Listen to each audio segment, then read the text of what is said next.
Kelly Leonard, persuasive speech.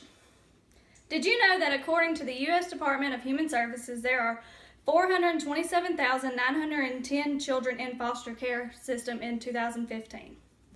That is 427,910 children without stable homes, without stable families, not knowing where they're going to sleep the next day, where they're going to eat, anything like that. Any of the daily life necessities, they don't know where they're coming from. They don't have any sense of a home-like structure. The department also states that of those in foster care, 111,820 children are ready and awaiting on a loving home to adopt them at this very moment.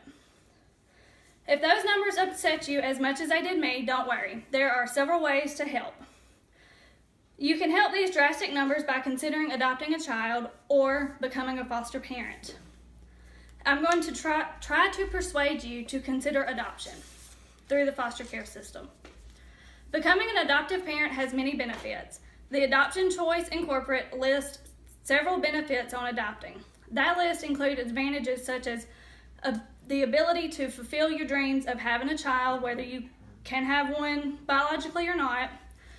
You can provide a loving home to a child in need, a child with special needs, or just a child that, through no fault of his or her own, was placed up into foster care. And it's also a good opportunity to meet and form a relationship with the birth parents themselves if they choose that way. There are also several benefits for the child according to the Adoption Choice Inc.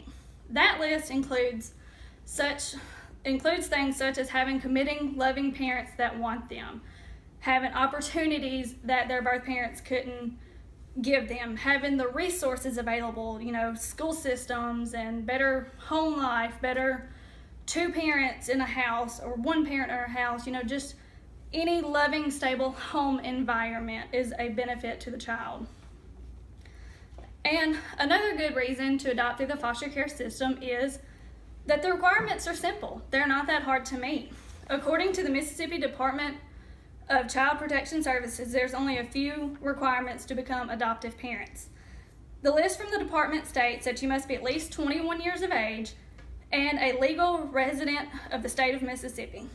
You must also be able to pass a criminal background check and be able to financially support a child with his everyday needs and insurance. And lastly, you must attend parenting classes and pass a home study, which we'll learn more about later in the speech. The Mississippi Department of Child Protection Service also states that there will be a series of interviews. After you submit your application to become an adoptive parent, you'll be given a social worker. In the home study portion of the process, you will participate in a series of interviews with the social worker themselves. They come out, they check your house, they make sure that you have all of the requirements, water that's sanitary, means and everything that, a stable house should have for a child. And also in this process, you'll get to have one-on-one time with your social worker where you can ask questions, you can get answers, you and your family can discuss any practical or emotional questions that you might have concerning the adoption or the adoption process. The Mississippi Department of Child Protection Services website also states that the home study segment of the process also gives the social worker time to really meet your family and kind of figure out what you're looking for in a child and try to find the type of child that will best suit your family. As reported by AdoptUsKids.org, the main reason people use to not adopt is the cost of the adoption itself.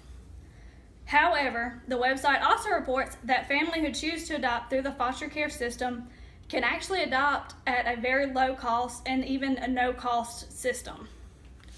The Adoption Assistance Program exists to remove the financial burden and the other barriers that might prevent families from adopting. This assistance program is called the Title IV-E, according to the information provided by AdoptUsKids.org. ChildWelfare.org also reports that the Title IV-E program provides funding to the individual states from the federal government that the states will then reimburse the families for expenses that the law describes as reasonable and necessary fees.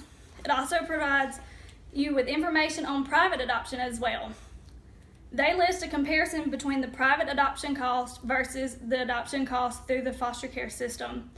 Did you know that a private adoption on average can cost anywhere between $20,000 and $45,000, while the foster care system adoption can cost on average $1,500 to $4,000, depending on the program and the assistance with it. In conclusion, I hope that all of you will at least consider adopting a precious child from foster care. Bringing a child into your home can touch a part of your heart that you did not know existed beforehand.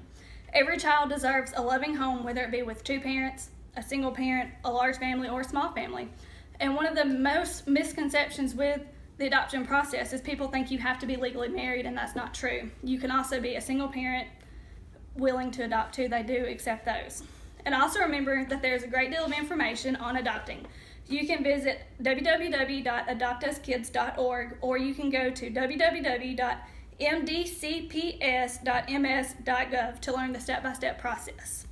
You can also call the Foster Adoption Information Hotline at 1-800-821-9157. Thank you for listening to my speech on adoption.